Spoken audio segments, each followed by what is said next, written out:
Hello and welcome everyone on my YouTube channel. Dear बच्चों, आज हम बात करेंगे सबसे इंपॉर्टेंट टॉपिक क्लास 9th का हमने कवर अप किया है, जो सबसे आपके लिए टफ टॉपिक बच्चे बोलते हैं कि सर बहुत ही टफ है। ग्राफ्स, चाहे वो वेलोसिटी टाइम ग्राफ हो या डिस्प्लेसमेंट टाइम ग्राफ हो, एक्सीलरेशन जो भी आपको निकालना होता है, तो ये टॉपिक आज हमने स्टार्ट कर दिया है और आज हम इस लेक्चर में देखेंगे डिस्प्लेसमेंट टाइम ग्राफ को। ठीक है ना, समझ में आया क्या डिस्प्लेसमेंट टाइम ग्राफ। और चलिए स्टार्ट करते हैं एक इंपॉर्टेंट कोड के साथ। क्या है? The secret of getting ahead is getting started. मतलब अगर आप चाह रहे हो कि बहुत अच्छा रिजल्ट आए, ठीक है ना, तो आपको जल्दी शुरुआत कर देना है। ऐसा नहीं कि आप जब तक टेस्ट ना आ जाए, जब तक एग्जाम्स में नहीं आ जाए, तब तक आप पढ़ाई ही नहीं करो, तो अच्छी बात नहीं है। ठीक है ना, अगर आप आगे बढ़ना चाहते हो दुनिया में, जमाने में, समय के साथ, तो आपको शुरुआत अच्छी करनी होगी और तुरंत जितना पहले हो सकता है उतना स्टार्ट करें। So the secret of getting ahead is getting started. आप जल्दी से जल्दी, जितना जल्दी स्टार्ट कर दो पढ़ाई या जो आपका गोल है उसको अचीव करने के लिए जो उससे संबंधित वर्क है, काम है, आप सफल उतने जल्दी होंगे। ठीक है, चलिए स्टार्ट करते हैं। अभी फिलहाल में graphical representation of linear motion, यानी ग्राफिकल रिप्रेजेंटेशन देखो भैया, जब कोई बॉडी मूव कर रहा है स्ट्रेट लाइन में, स्ट्रेट लाइन को ही आप वन डायमेंशनल बोलते हो, इसी वन डायमेंशनल मूवमेंट मोशन को या स्ट्रेट लाइन मोशन को ही आप लीनियर मोशन बोलते हो। ठीक है ना। अब वो जो लीनियर मोशन है, इसको तीन प्रकार से आप पढ़ सकते हो। पहला हो गया डिस्प्लेसमेंट टाइम ग्राफ, दूसरा हो गया वेलोसिटी टाइम ग्राफ, तीसरा हो गया एक्सीलरेशन टाइम ग्राफ। ठीक है, समझ में आ गया क्या? यानी इन तीनों ग्राफ से आप स्ट्रेट लाइन मोशन या वन डायमेंशनल मोशन या लीनियर मोशन पढ़ते हैं, कोई डाउट नहीं। अब देखो, इसमें केस है कि अगर मान लो कोई बॉडी है, वो जो स्ट्रेट लाइन में ही बिल्कुल चल रहा है, मान लो बिल्कुल सीधा जा रहा है, ठीक है ना, ईस्ट में चला गया, तो इस केस में इसका डायरेक्शन तो चेंज नहीं हुआ, सेम डायरेक्शन है। जब डायरेक्शन सेम होता है तो यहां पे आप क्या देखोगे कि जो इसका डिस्टेंस कवर्ड है वो डिस्प्लेसमेंट के बराबर होता है। जब वो दाएं बाएं ऑब्जेक्ट घुमा ही नहीं, तो इस केस में अगर स्पीड है या डिस्प्लेसमेंट है वो लगभग सेम होगा। ठीक है ना, समझ में आ गया क्या? तो अगर आप इस सिचुएशन में पढ़ रहे हो तो जो डिस्प्लेसमेंट टाइम ग्राफ है वो डिस्टेंस टाइम ग्राफ सेम होगा, या वेलोसिटी टाइम ग्राफ या स्पीड टाइम ग्राफ दोनों क्या होंगे? सेम होंगे, क्योंकि यहाँ पे डायरेक्शन सेम है, कांस्टेंट है, और मोशन जो है वो वन डायमेंशन में है। एक्सी एक्सिस में कोई ऑब्जेक्ट मूव कर रहा है, सीधे चला जा रहा है, तो वहां डिस्प्लेसमेंट और डिस्टेंस कवर्ड बराबर होगा।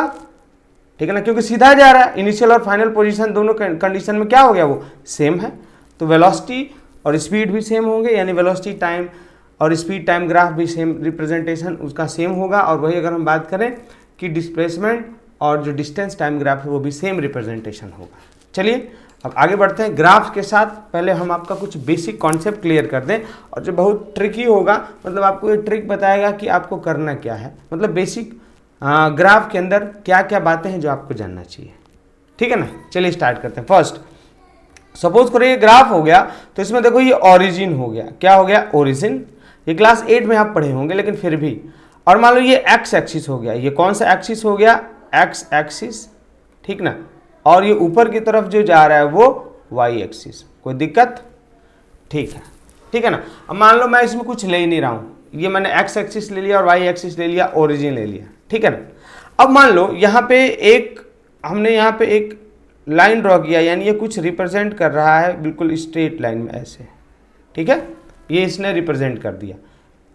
ठीक है, समझ में आया क्या? अब ये जो इंक्लाइंड लाइन है एक्स एक्सिस के, वो क्या रिप्रेजेंट कर रहा है? ठीक है ना, वो क्या रिप्रेजेंट कर रहा है, इसको जानने के लिए अब आपको इसका स्लोप निकालना होता है। क्या निकालना होता है? स्लोप। और स्लोप को हम थीटा से रिप्रेजेंट करते हैं। किससे रिप्रेजेंट करेंगे? थीटा से। समझ में आ गया? यानी इसका ढलान कितना है, इन स्टीप है या जेंटल है। हमने पढ़ा है ना ज्योग्राफी में, स्टीप स्लोप किसको बोलोगे? जैसे मान लो ये माउंटेन हो गया, बहुत ज़्यादा, ये हाइट ज़्यादा है, यहीं से देखना है आपको, ये एंगल बहुत ज़्यादा का बनेगा, ये स्टीप स्लोप हो गया। दूसरा, बहुत दूर से देखना है तो ये जेंटल स्लोप बनेगा। इसमें एंगल थीटा की कम है, इसमें थीटा का वैल्यू क्या है? ज़्यादा है। तो ये आपको स्लोप निकालना है। क्या निकालना है? स्लोप। ठीक है, तो अभी मैं आपको ये सिखाने वाला हूं कि किसी भी ग्राफ का आप स्लोप कैसे निकालते हैं। समझ में आ गया क्या? क्योंकि इसका इस्तेमाल हम आगे करने वाले हैं। तो किसी भी ग्राफ के स्लोप निकालने के लिए आप देखें एक वैल्यू है जिसको हम बोलते हैं थीटा निकालते हैं। क्या निकालते हैं? थीटा। और उस थीटा में भी ज्योमेट्री में आप पढ़ोगे आगे निकालते हैं हम स्लोप के लिए। स्लोप अगर जब भी आपको निकालना हो तो आप निकालेंगे किसकी वैल्यू? tan थीटा की वैल्यू निकालेंगे। किसकी निकालेंगे? tan theta. समझ में आ गया? अब देखो ये मान लो कि आपको यहां तक का निकाल लेना है कोई, ये हो गया परपेंडिकुलर, देखो ये हो गया परपेंडिकुलर, ये हो गया इसका बेस ये वाली लाइन, और ये हो गया इसका हाइपोटेन्यूज। ठीक है ना। अब मान लो मैं इसको कुछ डेटा दे दे रहा हूं, जैसे मान लो 10, 10, 20, ये हो गया 30 और ये हो गया आपका 40। 10 मीटर मान ले रहे हैं हम, ठीक है ना, समझने के लिए। 20, ये 30 और ये 40। इधर अगर हम चले आए तो 1, 2, 3, 4, 5, ये नहीं मान लेते हैं ये टाइम दिया हुआ है, ठीक है ना। 1, 2, 3, 4, 5, ये इन जनरल कुछ भी मान सकते हैं, ये सब में लागू होगा। ठीक है।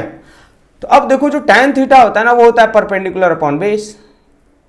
आप जब पढ़ेंगे, ठीक है ना, sine cos tan is equal to p b p upon h h b. ठीक है ना। ये साइन की वैल्यू पहली हो गई, ये दूसरी हो गई क्या? कॉस की, और तीसरी हो गई tan की। ठीक है ना। यानी tan की वैल्यू क्या है? Perpendicular upon base. अब इसमें देखो परपेंडिकुलर क्या है? ये है। अब परपेंडिकुलर आप किसको बोलते हो? जो एंगल होता है ना ट्रायंगल के अंदर, एंगल, ये ट्रायंगल हो गया 90 डिग्री का, अगर ट्रायंगल हो गया तो एंगल थीटा होता है ना, उसके सामने वाला जो होता है ना फेस, यही परपेंडिकुलर होता है। और एंगल के सामने वाला क्या होता है? हाइपोटेन्यूज होगा। ये आप पढ़े होंगे लोअर क्लासेस में। यानी अगर थीटा के जो सामने वाला फेस होता है वो परपेंडिकुलर होता है, और ये यही आप इसी से पकड़ लेते हो। हाइपोटेन्यूज को दूसरा पकड़ने का एंगल क्या होता है? ये सबसे लॉन्गेस्ट साइड होती है। कौन सी साइड होगी? लॉन्गेस्ट साइड होगी। ठीक है, समझ में आ गया क्या? तो मान लो अगर ऐसा हो गया तो यहाँ पे tan थीटा की वैल्यू क्या आ गई? Perpendicular upon base. समझ में आ गया ना? अब इसमें देखो परपेंडिकुलर जो है ना, ये किसके बराबर है? ये y एक्सिस के बराबर है। यानी इसकी जो रीडिंग होगी वो कितनी आएगी? ये आप देखो, देखो इसकी जो रीडिंग है वो रीडिंग कितनी आएगी? ये आएगी रीडिंग। देखो ये आप जो p की वैल्यू है वो इसके बराबर हो गई, और यहाँ पे टाइम का जो वैल्यू है वो कितना हो गया? 5। यानी p किसके बराबर हो गया? ये p किसके इक्वलेंट होगा? y एक्सिस के। और जो यहाँ पे जो आपने लिया है x एक्सिस पे टाइम, वो किसके इक्वलेंट होगा? x एक्सिस के बराबर। यानी अगर परपेंडिकुलर की बात करें तो परपेंडिकुलर की रीडिंग कितनी है? यहाँ पे लास्ट वैल्यू कितनी है? 40। ठीक है ना। तो ये कितना हो गया? 40 डिवाइडेड बाय बेस का वैल्यू कितना हो गया? 1, 2, 3, 4, इसकी वैल्यू कितने लिए हमने? 5। तो ये क्या हो गया? 5। ये कितना आ गया आपका? 8। ठीक है ना। समझ में आएगा? ये आपका क्या निकल गया? स्लोप निकल गया। स्लोप आप ऐसे निकालेंगे। समझ में आ गया क्या? अब चलो मान लो अगर आपके दिमाग में एक और डायग्राम आ सकता है, मैं अगर उसको ड्रॉ करूं तो देखो कैसे वो ड्रॉ होगा। ठीक है। अब हम अगला एग्जांपल लेते हैं। सपोज करो यहाँ कोई एक वैल्यू हो गई, जैसे आपकी हो गई ये x एक्सिस हो गया, this is x axis and this is y axis. Done. यहाँ अगर हमने ले लिया रीडिंग, सपोज ये हो गया 5, 10, 15, ये हो गया आपका 20, और ये हो गया अगला 25। अब x एक्सिस की रीडिंग हमने ले ली, सपोज करो हो गया 1, 2, 3, 4, 5 और ये 6। ठीक है ना। ये रीडिंग आपको समझ में आ गई। अब आप देखिए इसमें, मान लो हमने इस पे एक स्लोप लिया। क्या लिया हमने? एक तो इस पे स्लोप लिया। अब मान लो यहाँ पे ये हो गया इंक्लाइंड, ये स्लोप बन गया इसका। ठीक है ना। समझ में आया क्या? समझ में आ गया। अब मुझको इसका स्लोप निकालना है। ये जो इंक्लाइंड प्लेन है, ये इंक्लाइंड जो बना है, ये एक्स एक्सिस के साथ जो ये स्लोप है, इसको हमको इसका वैल्यू निकालना है कि स्लोप का बताएं थीटा कितना होगा। ठीक है ना। अब मान लो आप बोल रहे हो कि ये 5 और 20 के बीच में होना चाहिए। जैसे मान लो कि आपने जो सपोज करो जो y एक्सिस का वेरिएशन लिया, मान लो यहाँ अगर ये डिस्प्लेसमेंट है तो डिस्प्लेसमेंट 5 से 25 का आप स्लोप निकालें। किसका? कहाँ से कहाँ तक? 5 से 25 तक ही आप इसका स्लोप निकालें। ठीक है, समझ में आएगा। जब ये कंडीशन होगा तो अब आप क्या करेंगे? तुरंत इसका यहाँ पे परपेंडिकुलर ड्रॉ करेंगे। ठीक है, 25 कहाँ तक टाइम तक जाएगा? ये लगभग 6 सेकेंड तक जा रहा है, आराम से दिख रहा है। और ये तो ये एक बन गया परपेंडिकुलर और ये हो गया इसका बेस।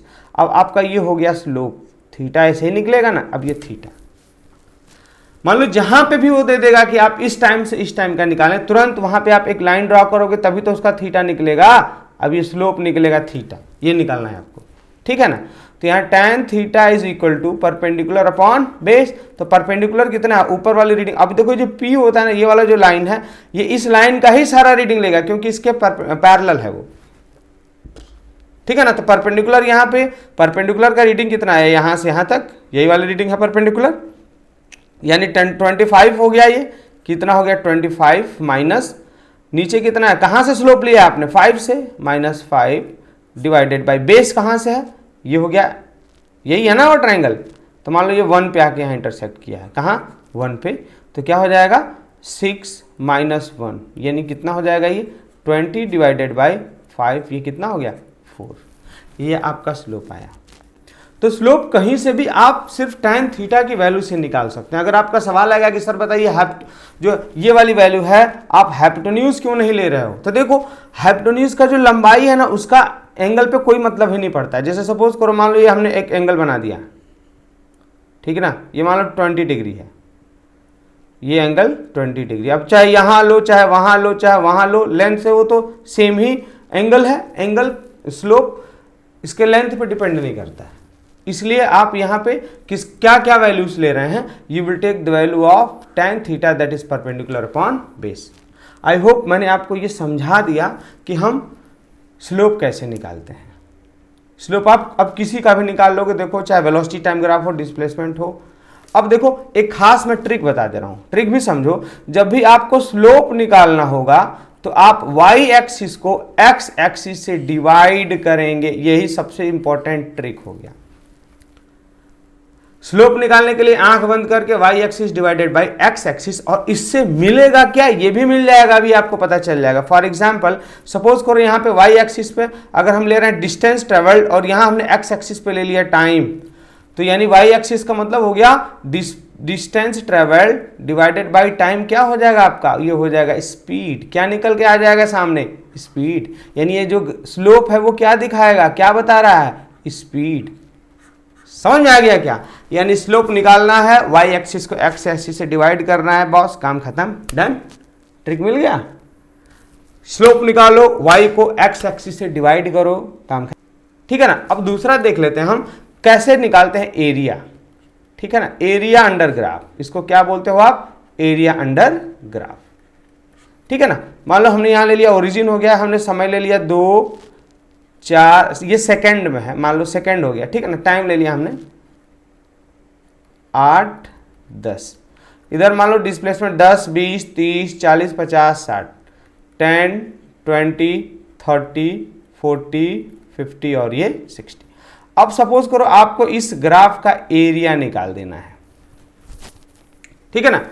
मान लो इसका जो स्लोप है वो क्या दे देगा, अभी हमने बताया था कि स्लोप क्या दे देगा इसका, ये स्लोप कैसे निकालेंगे, थीटा, ये हमने बता दिया, परपेंडिकुलर अपॉन बेस निकालना है आपको। अब दूसरा यहां पे आपको इसका एरिया निकालना है, area under the graph, clear. तो एरिया में आप क्या करोगे, जैसे मान लो एरिया के लिए आप क्या करते हैं, एरिया जैसे सपोज करो निकालना होगा आपको, मान लो डिस्प्लेसमेंट यहां टाइम है 10 सेकंड तक का एरिया निकालना है, ठीक है। और ये हो गया, अगर मान लेते हैं डिस्प्लेसमेंट, तो 10 सेकंड में ये आप इसको बिल्कुल स्ट्रेट लाइन ड्रॉ करो, सीधा लाइन, ये हो गया, डन। तो अब ये एरिया अंडर द ग्राफ का मतलब ये वाली एरिया आपको निकालनी है, समझ में आ गया क्या। ये जो स्लोप है ना, स्लोप के नीचे का एरिया यही वाला एरिया है जिसको आपको निकालना है, और इसको निकालने के लिए आप एरिया का फॉर्मूला यूज करेंगे। एरिया ये क्या है, triangle, area of triangle is equal to क्या हो गया, देखो triangle is equal to half into base into height, ठीक है ना। यानी हाफ, बेस कितना है पूरा लेंगे, यहां से लेके 0 से लेके कि हाँ कहाँ तक हो गया 10, तो बेस हो गया 10 मल्टीप्लाई बाय हाइट कितना हो गया, आप देखो हाइट यहाँ से यहाँ लेके जाएंगे 40, कितना हो गया 40, ये कितना आ गया आपका 5 2 10, यानी लगभग हो गया 200, ठीक है ना। ये एरिया दिखा रहा है। अब एक मैं और यहाँ पे ट्रिक दे दूँ आपको, चलो अभी ट्रिक ही ले लो। पहले मान लो एरिया निकालना होता है तो हमने यहाँ पे क्या किया, यानी बेस हो गया, ये हो गया x एक्सिस, और हाइट हो गया ये वाई एक्सिस, और बीच में क्या है मल्टीप्लाई। यानी जब भी आपको एरिया निकालना हो तो वाई एक्सिस को हम एक्स एक्सिस से मल्टीप्लाई कर देते हैं। कोई दिक्कत है क्या? नहीं, ठीक है ना। अब जैसे रेक्टेंगल हो गया, चलो आप बोलो सर एरिया ऑफ रेक्टेंगल ले लो, चलो एरिया ऑफ रेक्टेंगल क्या होगा L इंटू बी यानी y इंटू एक्स हो गया। चलो यानी ये पूरा हो जाएगा एरिया। तो एरिया निकालना बिल्कुल आसान है। आप यहां कुछ फॉर्मूला लिख लें, जैसे एरिया ऑफ ट्रेपीजियम अगर होगा तो एरिया ऑफ ट्रेपीजियम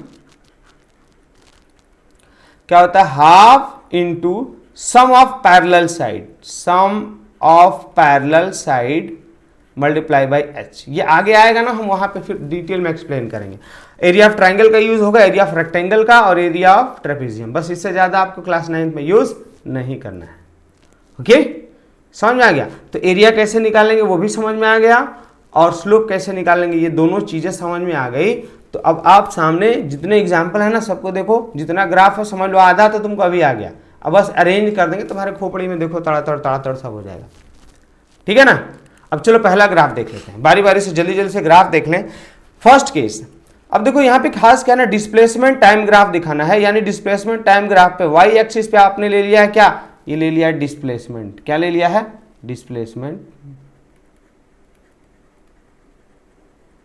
डन। और यहां जो एक्स एक्सिस है उस पे आपने क्या ले लिया है? समय, टाइम ले लिया है। कोई दिक्कत? मान लो डिस्प्लेसमेंट हो गया, ये टाइम हो गया, कोई दिक्कत है ना। चलो अब देखो ये बोला है कि आपका डिस्प्लेसमेंट टाइम ग्राफ में सिर्फ स्लोप ही सिलेबस में है। अब स्लोप ही सिलेबस में नहीं है, स्लोप ही बस काम ही का है, एरिया कुछ देगा ही नहीं, इसलिए हम क्या लेते हैं? स्लोप।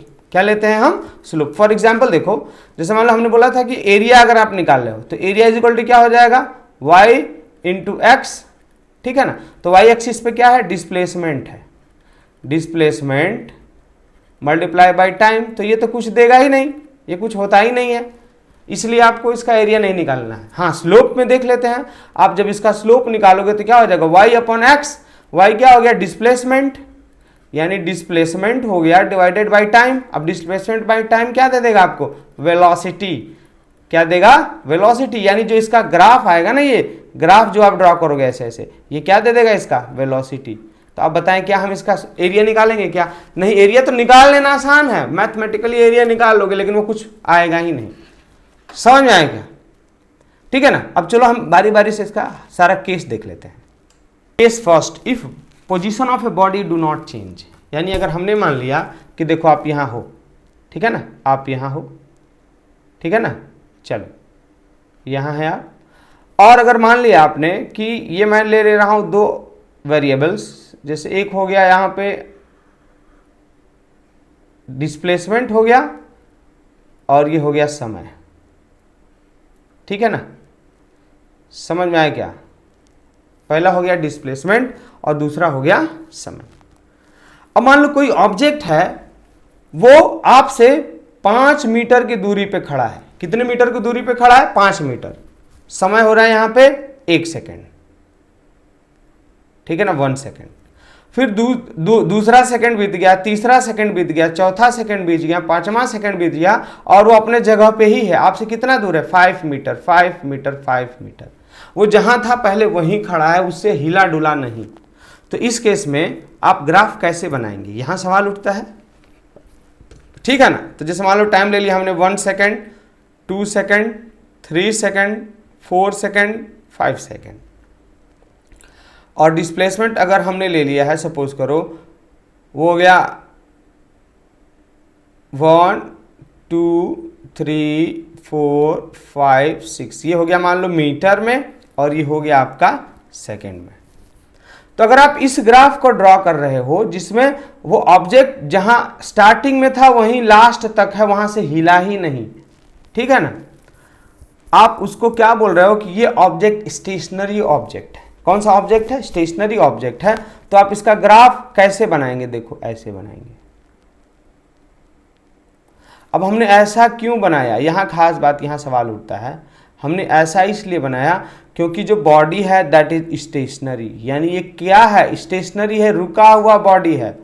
क्या आप बताएं समय रुक सकता है क्या? कभी नहीं, कभी समय नहीं रुक सकता है। तो किसी भी ग्राफ में याद रखना, ये जो अगर टाइम दे दिया ना इधर 1 2 3 4 5 और अगर मान लो यहाँ डिस्प्लेसमेंट दे दिया है, तो कभी भी ऐसा ग्राफ लाइफ में नहीं बना देना कि जिसमें समय ही रोक दो। कभी समय रुकता है क्या? कभी समय नहीं रुकता है, ठीक है। तो ऐसा ग्राफ गलत हो जाएगा, इसको नहीं बनाना, ठीक है ना।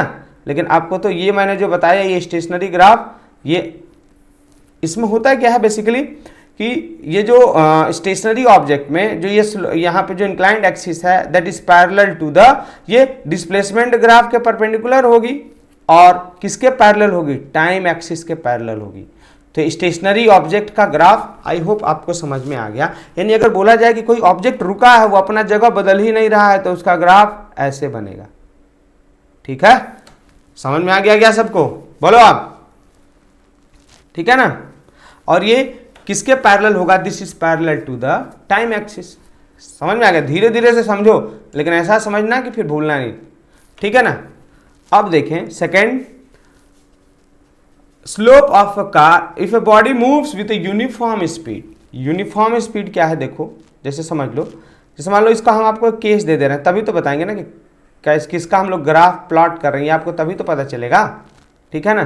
देखो जैसे मान लो ये पहला हो गया डिस्प्लेसमेंट और ये हो गया टाइम, यानी आपने वाई एक्सिस पे क्या ले लिया है? डिस्प्लेसमेंट सेकंड में होगा और डिस्प्लेसमेंट किस में है? मीटर में। क्लियर? अब देखो मान लो कोई ऑब्जेक्ट है, ठीक है ना, देखें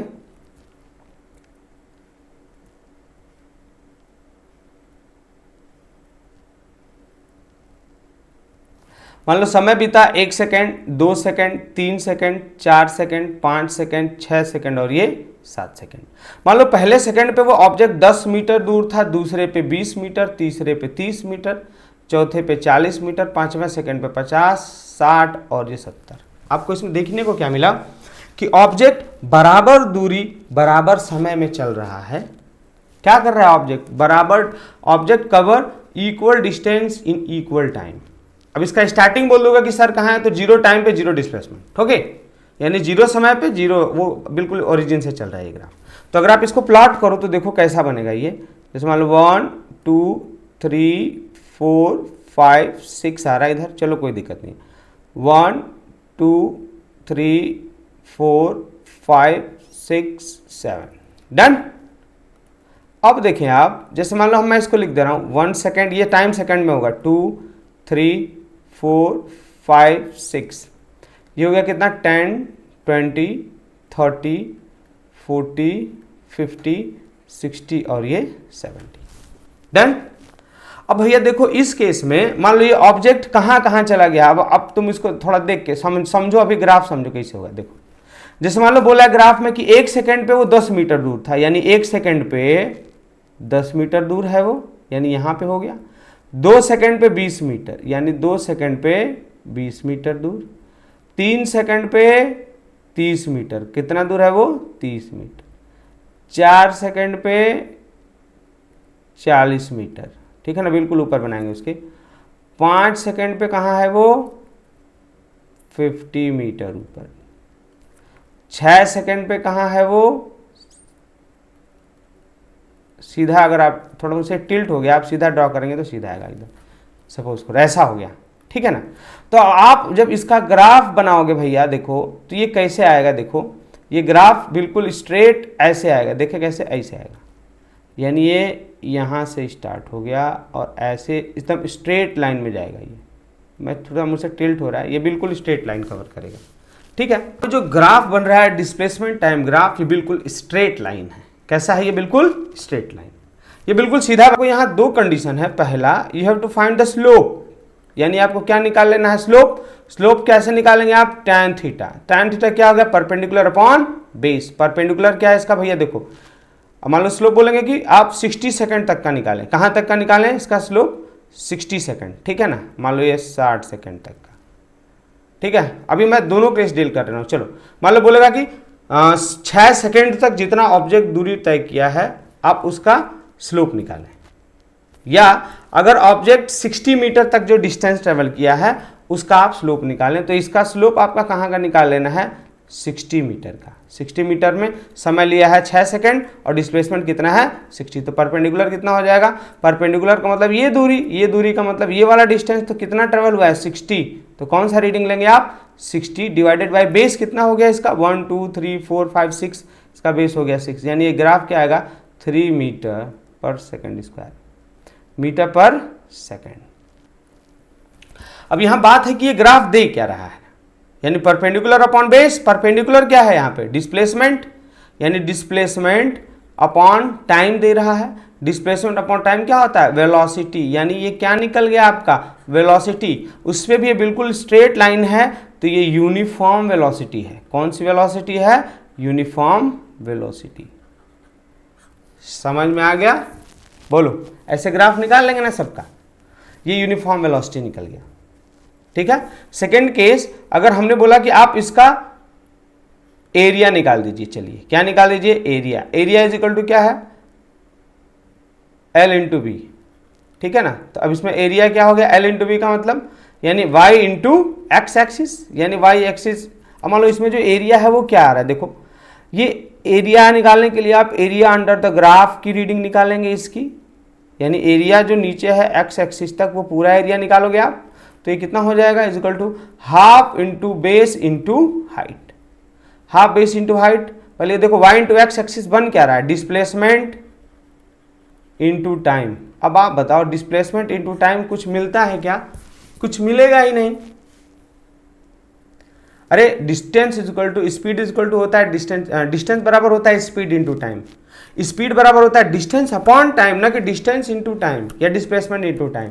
तो यहां तो कुछ मिलेगा नहीं, अभी मैं एरिया तो निकाल दूंगा लेकिन ये कुछ मिल ही नहीं रहा है, ठीक है ना। इसलिए हम डिस्प्लेसमेंट टाइम ग्राफ का एरिया, मान लो बुक में जो दिया है वो बोलेगा कि आप स्लोप निकालें 10 सेकेंड का, 10 सेकेंड पे स्लोप निकालें। चलो यहां का स्लोप हम निकाल रहे हैं, यानी 10 सेकेंड पे ये जो 10 सेकेंड से और 10 मीटर और 60 मीटर के बीच का पूरा स्लोप निकालें आप, ठीक है ना। Find the slope between 10 metre to 60 metre. अब इसका स्लोप निकालना है आपको, यानी परपेंडिकुलर अपॉन बेस कर देना है। तो 10 मीटर का ये स्लोप, यानी इसका ये ट्रायंगल यही बन रहा है, ये वाला देखिए ये ट्रायंगल बन रहा है। ट्रायंगल पहले बना लेना है थीटा लिख के। तो इसका परपेंडिकुलर ये हो गया और ये बेस हो गया। तो परपेंडिकुलर यानी यहाँ की वैल्यू कितनी है वाई एक्सिस की 60 माइनस यहाँ की वैल्यू कितनी है 10, यानी कितना हो गया 60 माइनस 10 डिवाइडेड बाई बेस कितना है। देखो जब यहीं तक का लेना है 10 का तो 1 लेंगे ना यहाँ पे आप बेस, तो कितना हो गया 6 माइनस 1, ये कितना हो गया 50/5। 5 इज इक्वल टू ये कितना हो गया 50/5 is equal to 5 metre per second. समझ में आ गया, ये भी क्या है आपका वेलोसिटी। दोनों तरीके से हमने आपको ड्रॉ करके बता दिया। आई होप आपको समझ में आया होगा। क्लियर, यानी हमको देखने को क्या मिला इसमें कि आप स्लोप किन्हीं 2 पॉइंट से निकाल सकते हो। कोई 2 पॉइंट ले लो, जैसे 60 ले लिया, 10 ले लिया, 50 ले लिया, 20 ले लिया, 0 ले लो, कुछ भी आप ले लो, किन्हीं 2 पॉइंट से स्लोप निकालेंगे। और ये स्ट्रेट लाइन जब है ना ये, तो इसमें हर जगह वैल्यू फिक्स आएगी, सेम आएगी 10 10 10, ठीक है ना। समझ में आ गया। चलो अगला एग्जांपल देखते हैं हम। Example of a ball bounce back after hitting a ball off a smooth floor, ठीक है ना। यहाँ पे एक्चुअली क्या है कि यहाँ पे पॉजिटिव और नेगेटिव जो स्लोप बनेगा उसका एग्जाम्पल लेना है, इसलिए थोड़ा सा मैं समझा दे रहा हूँ। जैसे सपोज करो ये बॉल हो गया, यहाँ कोई ऑब्जेक्ट, ये बॉल है, ठीक है ना। आपने इसको फोर्स लगा दिया, ये बॉल गई यहाँ टकराई और फिर वापस आई उसी जगह पे। क्लियर। तो ये जाने और आने का जो प्रोसेस है इसमें हम देखेंगे कि ये कैसे इसका ग्राफ बनेगा और कैसे इससे हमको क्या कंक्लूजन निकल रहा है। ओके, हम यहाँ देखेंगे कैसे ग्राफ बन रहा है और इसका कंक्लूजन क्या निकल रहा है। इसमें अगर मान लो हमको एजम्पशन क्या करना है वो हम पहले कर ले रहे हैं। सपोज करो ये कोई हमने एक एजम्पशन कर लिया है, देखें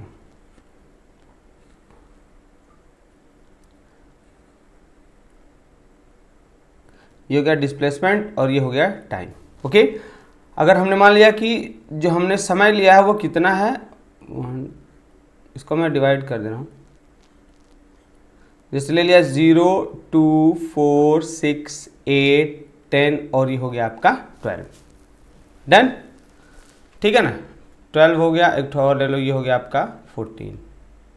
समझ में आ गया। अब देखो जो डिस्टेंस लिया गया है वो कितना लिया गया है, जैसे 0, 20, 40, 60 हो गया, फिर 45, फिर 30, फिर 15 और ये 0, ठीक है ना।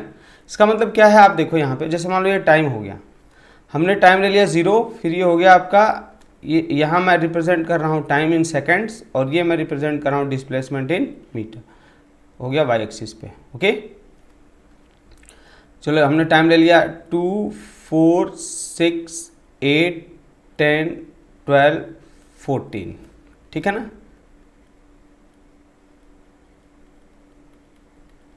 और यहाँ हम डिस्प्लेसमेंट ले लेते हैं, कितना है,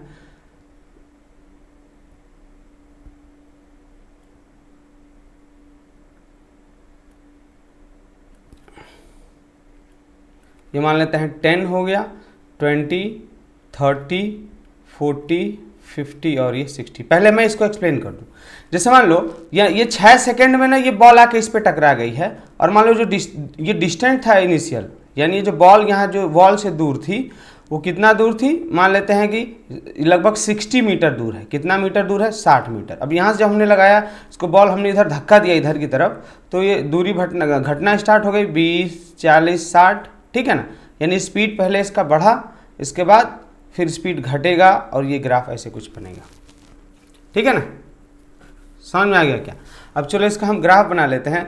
तो 0 पे 0 था, 2 सेकंड पे कितना हो गया 20, 4 सेकंड पे कितना हो गया 40, और 6 सेकंड पे कितना हो गया 60, हो गया ना। देखो यहाँ हो गया ये 6 सेकंड, ये हो गया 6 सेकंड, डन।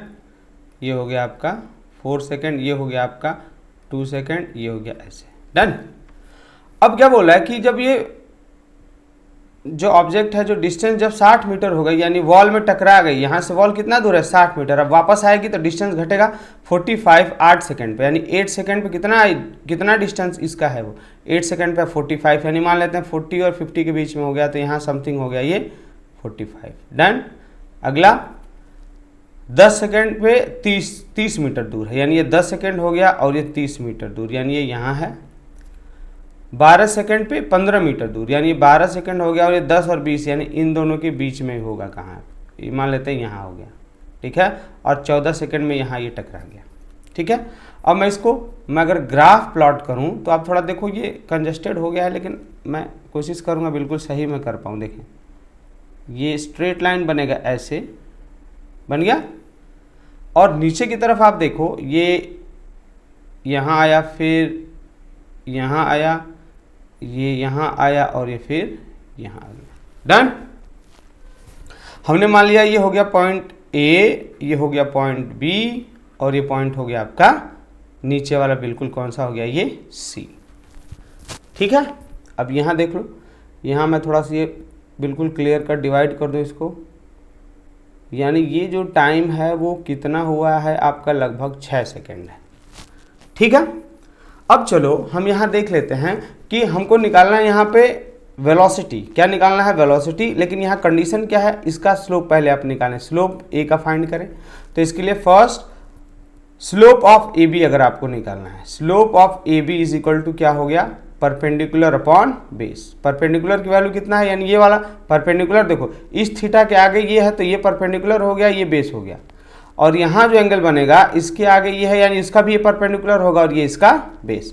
तो परपेंडिकुलर की वैल्यू कितनी है, दोनों में देखो कितनी है, यहाँ पे यानी दोनों का परपेंडिकुलर ये कितना वैल्यू है 60, यानी 60 डिवाइडेड बाय बेस, इसका बेस कितना है आप देखें, जो स्लोप ए बी का बेस का मतलब यहीं तक है वो, तो यहाँ तक बेस हुआ, तो कितना हो गया ये 6 divided by 6 is equal to 10 metre per second, ठीक है ना। वही अगर हम दूसरा बात करें स्लोप ये BC का, किसका स्लोप BC, ठीक है ना। तो स्लोप BC निकालना होगा, slope of BC is equal to, यहाँ भी क्या करोगे आप, परपेंडिकुलर अपॉन बेस करोगे, ठीक है ना, परपेंडिकुलर अपॉन बेस कर दिया हमने, ठीक है।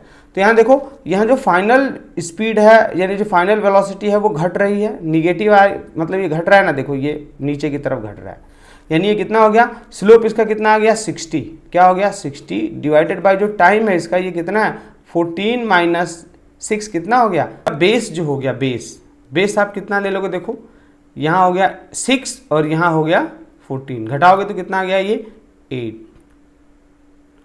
यानी 14 minus 6, 2 to 4 to 6 to 8। Okay, तो आप इसको डिवाइड करोगे अगर तो कितना हो गया 30 बार, ये हो गया 4 बार, ये हो गया आपका 15, ये हो गया आपका 2, यानी ये कितना आ गया, यानी ये स्पीड आ जाएगा 7.5 मीटर पर सेकेंड। अब देखें ये स्लोप चूंकि ओरिजिन से दूर जा रहा है तो आप क्या लोगे इसको पॉजिटिव, यानी इसकी वैल्यू पॉजिटिव आएगी, और ये स्पीड घट रही है ना और ओरिजिन की तरफ स्लोप आ रहा है तो आप इसको क्या लोगे नेगेटिव, यानी ये क्या आएगी वैल्यू इसकी -7.5 मीटर पर सेकेंड।